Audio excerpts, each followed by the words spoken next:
ቻል የምሽቱን የቢዝነስ ዜናዎች ይዘን ቀርበናል። ብርሃን ያየሁ ነኝ። የሚድሮክ ኢትዮጵያ ቴክኖሎጂ ግሩፕ ኩባንያ አካል የሆነው ትራንስኔሽን ኤርዌይስ በግል አውሮፕላን ኦፕሬተር ላይ የተሰማሩ መንገደኞች የመጫን አቅም ገደብ ከተነሳ በኋላ የመጀመሪያ በረራውን አካሄደ። መንገዱ በ20 ሰው ተገድበው የነበረው የመጫን አቅም በመነሳቱ 37 መንገደኞችን በመጫን ነው የመጀመሪያ የተሳካ በረራውን ከአዲስ አበባ ድሬዳዋ ያደረገው። ትራንስኔሽን ኤርዌይስ በአገር ውስጥ በ20 ሰዎች ተገድበው የቆየውን የመጫን አቅም አዋጭ ባለመሆኑ የሚያደርገውን በረራ በሩዋንዳ፣ ኬንያ፣ ሱዳንና ሊቢያ ተገድበው መቆየቱ ተገልጿል። ኩባንያው የጉዞ አድማሱን በማስፋት የቱሪስት ቦታዎችን ለመጎብኘትና ከቦታ ቦታ መጓዝ ለሚፈልጉ አገልግሎት ለመስጠት መዘጋጀቱንም የደረሰን መረጃ ያመለክታል። የጣና ሐይቅ ትራንስፖርት ድርጅት የጣና ሐይቅ ትራንስፖርት ድርጅት በተከዜ ግድብ በተፈጠረው ሐይቅ አካባቢ ላሉ ወረዳዎች አገልግሎት የሚሰጡ 3 ጀልባዎችን አስመረቀ። የጣና ሐይቅ ትራንስፖርት ድርጅት ኃላፊ አቶ ቴዎድሮስ ተገኝ ተቋሙ የተለያዩ ጀልባዎች፣ የንብ ቀፎዎች፣ የውሃ ቦቴዎችና የትምህርት ቁሳቁሶችን በማምረት ለበርካታ ዜጎች የስራ ዕድል ፈጥሯል። በተሰሩት ጀልባዎች ተጠቃሚ ከሆኑ የተከዜ ሰው ሰራሽ ግድብ አካባቢ ወረዳዎች የአበርገሌ ወረዳ ተወካይ የ3ቱንም ጀልባዎች ቁልፍ ከድርጅቱ ተረክቧል። የአማራ ክልል ንግድና ትራንስፖርት ቢሮ ኃላፊ አቶ ተስፋዬ ጌታቸው ዓለም አቀፍ ደረጃቸውን የጠበቁ ጀልባዎችን በማምረት የሀገር ውስጥ የውሃ ትራንስፖርት ችግርን ለመቅረፍ ለውጭ ገበያ ለማቅረብ እየሰራን ነው ብሏል። ዘገባውን የደረሰን የአማራ ክልል መንግስት ኮሚኒኬሽን ጉዳዮች ጽሕፈት ቤት ነው።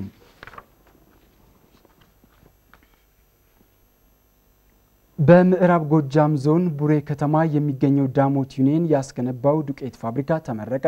ዩኒየኑ የዱቄት ፋብሪካውን ያስገነባው በ9.8 ሚሊዮን ብር ወጪ ነው። ፋብሪካው በቡሬ ወረዳና አካባቢው በስፋት የሚመረተውን ስንዴ በግብዓትነት በመጠቀም በቀን እስከ 450 ኩንታል ዱቄት የማምረት አቅም አለው። ዘገባው የምዕራብ ጎጃም ዞን ኮሚኒኬሽን ጉዳዮች ቢሮ ነው። ወደ ቀጣዩ ዜና እናልፋለን። በኢትዮጵያ ምርት ገበያ ዛሬ የታጠበ ለውጭ ገበያ የቀረበ የሲዳማ ቡና በፈረሱላ በ1000 ብር ተገበያይቷል። በኦሮሚያ ግብርና ምርት ገበያ ድርጅት ደግሞ ማኛ ጤፍ በኩንታል ከ1400 እስከ 1600 ብር ተሸጧል። ተጨማሪ መረጃውን አብረን እንከታተል።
ወደ ውጪ ዘገባ ነው የምናልፈው። በጃፓን የኢንዱስትሪው ምርታማነት በሐምሌ ወር ከተጠበቀው በታች ውጤት አስመዘገበ። ባለፈው ሰኔ ወር የአምራች ኢንዱስትሪ ውጤት ከባለፈው ዓመት ተመሳሳይ ወቅት ጋር ከነበረው 4.8 በመቶ በመቀነስ 3.3 በመቶ እድገት አስመዝግቧል። የምጣኔ ሀብት ባለሙያዎች እንደሚሉት በቀጣዮቹ ወራት የሀገሪቱ የማምረት አቅም ያድጋል፣ በመሆኑም የአሁኑ ዝቅተኛ እድገት ያንሰራራል ብለዋል።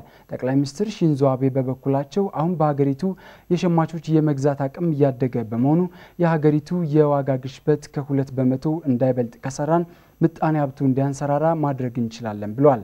የሀገሪቱ ንግድና ኢኮኖሚ ሚኒስቴር በሐምሌ ወር የኢንዱስትሪው ምርት በ6.5 በመቶ ከፍ እንደሚል ግምቱን አስቀምጠው እንደነበር ቢቢሲ ዘግቧል።